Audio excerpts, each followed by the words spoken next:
lo que yo pienso en relación a la actividad periodística en términos generales sobre lo que se plantea acá, que es hablar de cómo los medios trabajan con la seguridad, qué vínculos hay.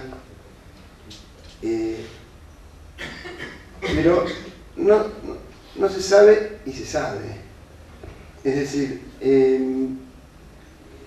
cuando los medios y los periodistas hablamos de seguridad o de inseguridad, estamos hablando del otro, que no somos nosotros, y eso se sabe porque el periodismo es una fábrica de etiquetas. Digamos, uno podría escudarse en que el etiquetamiento facilita, y es cierto, facilita enormemente la tarea periodística. Claro, si yo lo planteo desde el punto de vista del vértigo periodístico, es decir, de la fácil captura de determinados rótulos que me permiten a mí, como informador, concentrar en una palabra una cantidad de sentido, una carga de sentidos, con una velocidad tanto para tomar yo el modelo como para tirarlo, y con una absoluta seguridad de que del lado de la sociedad inmediatamente se va a captar ese sentido, aunque no se esté diciendo concretamente eso. Digo linchamiento, por ejemplo. Estamos hablando de un homicidio agravado, pero a los periodistas nos resulta mucho más fácil decir linchamiento. ¿Y qué estamos diciendo? ¿Por qué? Porque digo, yo estoy en el cierre y digo, lincharon a uno, así fácilmente, rápido una nota, y se me entiende inmediatamente. Si yo digo, hubo un homicidio agravado, ¿de qué? ¿De lo qué me van a decir? ¿Homicidio agravado? No, porque es homicidio, pero no, pará, con el Código Penal, traete el código, no hay tiempo, mañana lo hablamos. ¿Pero qué fue? ¿Un linchamiento? Ah, bueno, dale, el título. Esto funciona así. ¿Y qué va a pasar en la recepción? Se va a producir la repercusión necesaria, porque si yo pongo homicidio agravado no me entra en el título, no impacta, no estoy diciendo nada.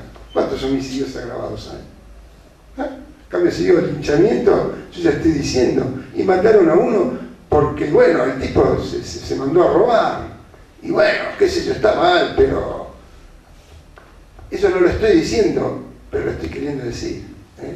Porque si me preguntan, en la explicación que yo voy a dar, ¿no?, como periodista, para explicar qué es un linchamiento, voy a estar explicando eso. Entonces, ya tengo un dato ahí. Estoy diciendo una cosa por otra. Hay una dificultad para decir homicidio agravado, pero no solamente técnica. ¿Por qué? Porque hay cierta empatía periodística y no es justamente con el linchado. La empatía periodística es con el que lincha. Thomas Mathisen dice, en uno de sus libros, dice, hablando del periodismo, dice que es fundamental la distancia que se establece. Es decir, cuando uno habla del dolor, si yo me mantengo lejos, puedo hablar de cualquier cosa, de cualquiera. Si yo me acerco, me implica. Entonces, tengo que tener cuidado. ¿Y cuándo voy a hablar del dolor? Y cuando es uno de nosotros. Entonces, cuando yo digo, como periodista, digo, la sociedad reclama,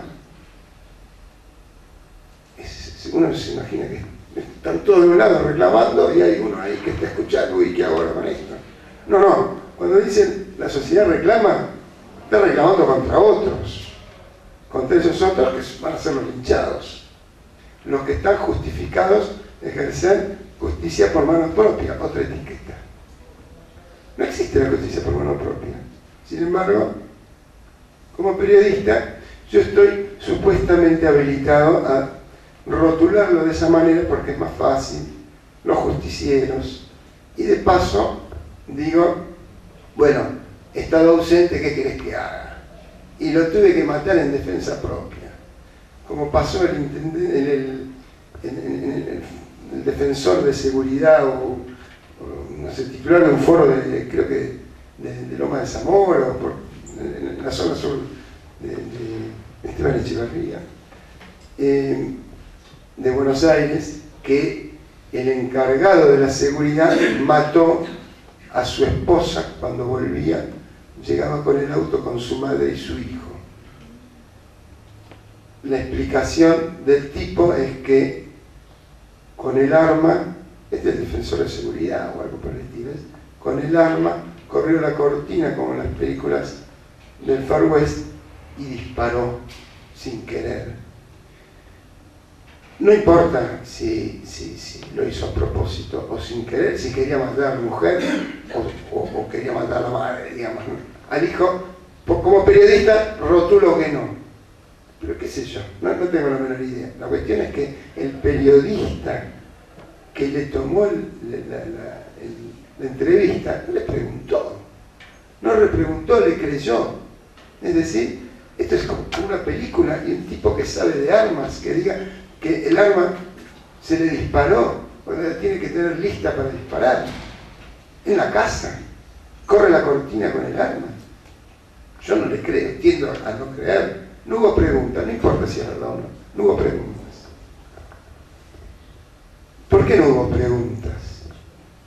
De la misma manera que nosotros vemos en el caso Candela, por ejemplo, hoy lo mostraba Esteban en las imágenes, como un abanico de micrófonos le apuntan a la madre de Candela y la están, es prácticamente una inquisición, lo que están es reclamándole, ya apareció la nena, apareció muerta, y le están reclamando respuesta porque fue una entrega de ella, es acusatorio, le acaban de matar a la hija y sin embargo los medios le están apuntando, acusando, la acusan de no haber pagado o haber entregado a la hija por dinero o lo que sea, ¿no? Apuntándole. La misma escena la cambiamos al personaje, montamos la misma escena, lo ponemos al ingeniero Bloomberg, entre comillas ingeniero, y digo, no le preguntaron nada, está todo validado. ¿Cuál es la diferencia? Si pasó lo mismo. Le mataron al hijo, hubo una negociación por plata, no hubo acuerdo y lo mataron. ¿Cuál es la diferencia? La empatía. Uno está cerquita, es uno de nosotros. El otro es ajeno, lo alejo. Este es el funcionamiento fuertemente desequilibrado de la lectura periodística en los temas que tienen que ver con la inseguridad. Esa sociedad que reclama, además que se le pone el micrófono para que reclame, esa sociedad, entre comillas, parte de la sociedad, que reclama, habla de la puerta giratoria. Recién Roberto estaba leyendo las cifras, que pasamos el coto Berbisky, la cota Berbisky, digamos, ¿no? Como que el fallo de la Corte era menor la cantidad de presos que los que hay hoy en la provincia de Buenos Aires. Y la llamo puerta giratoria. Es un eufemismo. Yo la llamaría pala mecánica. Digo, a partir de ahora, yo en mis notas voy a poner la pala mecánica. Y que me entiendan. Porque es así. Y cuando estamos hablando de inseguridad, a mí me tocó hacer una nota, justo hoy estábamos escuchando cuando veníamos para acá, una información, una decisión judicial sobre un caso más conocido como, allá como Zapito Ruiz, o Humberto Ruiz, un hombre que falleció en la Villa 31 por tener convulsiones epilépticas, cuestión que se trataba habitualmente durante años o iban y le aplicaban unos medicamentos en la misma villa, o se iba a tratar al Hospital Fernández, donde tenía un tratamiento, ya tenía ficha, etc. Un día le tocó que las médicas que dirigen las ambulancias y los conductores de las ambulancias tuvieron miedo. Esto es porque hay un discurso punitivo donde hay que pegarle a alguien. Bueno, esto genera miedo al mismo tiempo, porque si no, ¿a quién le voy a pegar? Le pego a quien le tengo miedo. Y las villas son especial foco de atención de ese palo para pegar, periodísticamente también. Las médicas tuvieron miedo y no entraron a la villa, unas porque se fueron antes, a la comisaría que estaba a 20 cuadras, y entonces la cuñada de Zapito tuvo que ir caminando, recorriéndose toda la villa hasta llegar a la comisaría. La ambulancia se había ido, volvió porque le dijeron que la ambulancia estaba en el otro lado, a 150 metros de su casa, fuera de la villa, y cuando vuelve, la ambulancia no quiere entrar porque dice: ahí yo no entro. Hay un policía y le dice: con custodia. No, se nos van a venir los negros y nos van a matar a todos, dice el chofer. Esto está en la causa, en el juicio. Y se va. Y el tipo se muere. Se muere. Las condenan a las médicas a 3 años, o menos de 3 años, trabajos sociales, etc. Ahora, cuando yo me entero de la información en el mismo día, ya tarde, hora de cierre, prefiero no decir nada. Fíjense la estrategia que hay que tomar para que... Yo trabajo en Página 12, no estoy trabajando en La Nación ni en Clarín, que diría, no sé, Clarín, pero pongamos La Nación, que estaría puesto en el otro extremo de la escala de lectura social. Yo trabajo en Página 12, que supuestamente es como amplio y está dispuesto. Y yo me tuve que guardar la información, porque en ese momento hubiese sido, no que me la negaban, sino que hubiese sido una notita, un pirulo, como lo llamamos nosotros, una breve, con lo que me cerraba a mí la posibilidad de desarrollar el motivo, es decir, es otra cosa. O sea, al día siguiente arrancar con esa nota es otra cosa. O sea que yo me lo tuve que guardar. Con una seguridad, olfato periodístico de años de saber qué van a hacer en los otros medios. Con una seguridad, nadie lo iba a tratar al tema. Y nadie lo trató. Porque nadie se enteró. Me llamaron a mí y nada más. Pero no porque yo sea nada, sino porque hay una costumbre, digamos, fluye hacia donde se publica, y donde no se publica no fluye. Al día siguiente, los vecinos, como no sale nada, salen a protestar. ¿Qué hacen? Cortan la autopista, que es la que va al aeroparque, desde el centro del aeroparque, la autopista Ilia. Bueno, muchachos, paren un poco. Hay que viajar en avión, la gente tiene que viajar. Bueno, pero nos mataron. ¿Cómo nos mataron? Bueno, se murió el tipo. Pero, no, este es el planteo. Corte la autopista, fueron a cubrir el corte. Es la molestia que provoca ese otro. Fui abajo, a la villa, ahí donde no se animaron a entrar las médicas, sin custodia policial, caminando a la casa con una vecina, porque yo no estoy loco y me meto en una villa y no tengo miedo, pero fui con una vecina, sin policía. Además, si voy con policía, por ahí me cascotean. Así que me fui con una vecina y entro caminando, voy hago todo el recorrido que tendría que haber hecho una ambulancia o la otra, con camilla, porque por ahí no entra la ambulancia, pero con la camilla, con ruedita. Hablo con la cuñada, me cuenta todo, miro el lugar, voy hasta a la esquina donde estaban afuera a 150 metros, miro para arriba y están todos mis colegas.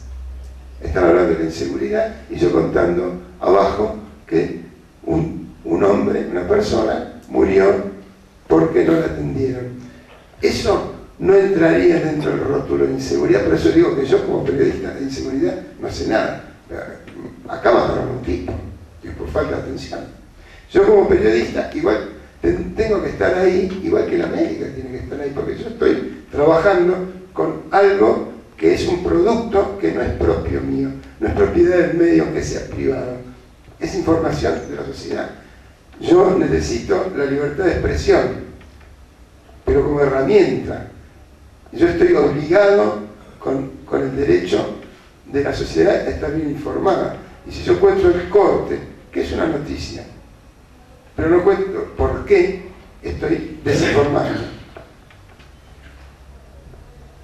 Nosotros, los periodistas, yo me incluyo por humildad, pero en general soy fuertemente crítico a esta cuestión periodística. Si le ponemos el micrófono a la víctima, en este caso no hubo víctima para el resto de mis colegas, si le ponemos el caso a la víctima, el micrófono a la víctima cuando está cerca. Entonces van a ver cómo además hay una invasión a la intimidad, quiera o no quiera, la víctima, o el damnificado, o el familiar, ¿no? Nosotros hablamos de ese otro cuando hablamos de juventud, de infancia y niñez. Es decir, hablamos del Día del Niño y hablamos, no hablamos del Día del Menor. Hablamos del Día del Niño y hablamos del menor. El menor es uno y el Día del Niño, el niño es otro. El menor es el que roba. El niño no. Es el que merece todas las garantías que tienen los delincuentes. Esto es el discurso de esa parte de la sociedad que nosotros los medios empatizamos. Cuando hablamos de tortura, por ejemplo, apremios ilegales, compramos rápidamente la idea de la manzana podrida. No hablamos nunca de estructura. Es otro temita. Ayudamos a sostener en ese discurso. Los medios y los periodistas no inventamos, estamos visibilizando, no inventamos noticias. Visibilizamos y con eso oscurecemos otra parte. Yo hablo de la manzana podrida, no hablo del árbol. Listo.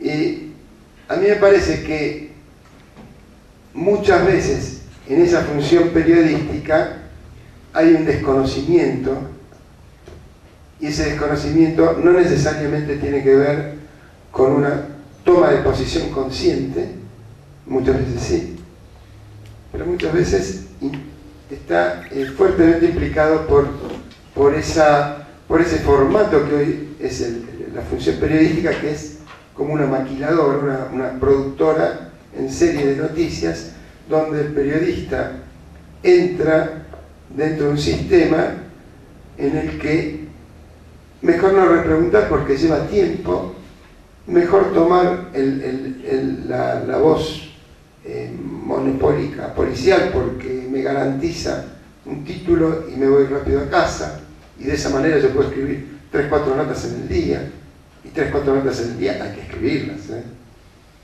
hay que escribir 3-4 notas en el día. Si yo escribo 3-4 notas en el día, no tengo la menor idea de lo que escribí, porque hay que escribir 3-4 notas en el día.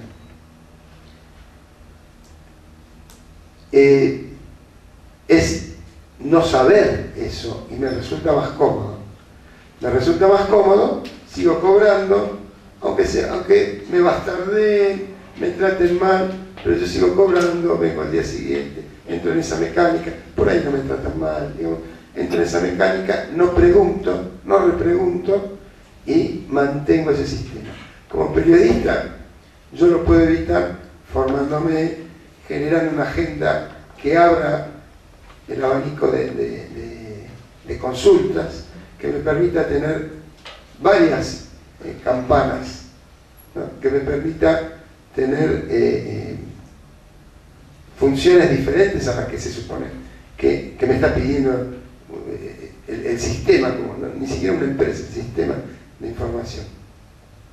Habitualmente, para cerrarlo, digo, habitualmente yo tomo como mecánica en las notas que me toca hacer, desechar el sistema de las dos, este famoso sistema de las dos campanas. Yo no uso las famosas dos campanas, porque una la tengo ya regalada. Es decir, yo ya sé que cuando hablan de motín en una cárcel, al día siguiente todos van a estar hablando de motín, así que yo voy a hablar de los presos, porque el otro ya está garantizado. Si yo quiero informarle, no voy a ocupar espacio con lo que va a decir el director de la cárcel, si sale en todos lados eso. Yo me meto lo que hay que hacer es meterse en ese sistema, en ese circuito, y qué papel cumple cada uno en ese circuito. Entonces yo me salgo de ahí. ¿Cómo se hace? Y bueno, eso lleva tiempo, pero hay que saber que uno está puesto en ese lugar, en ese engranaje, y hay que buscar estrategias para poder salirse, para poder preguntar o pensar de otra manera. Gracias.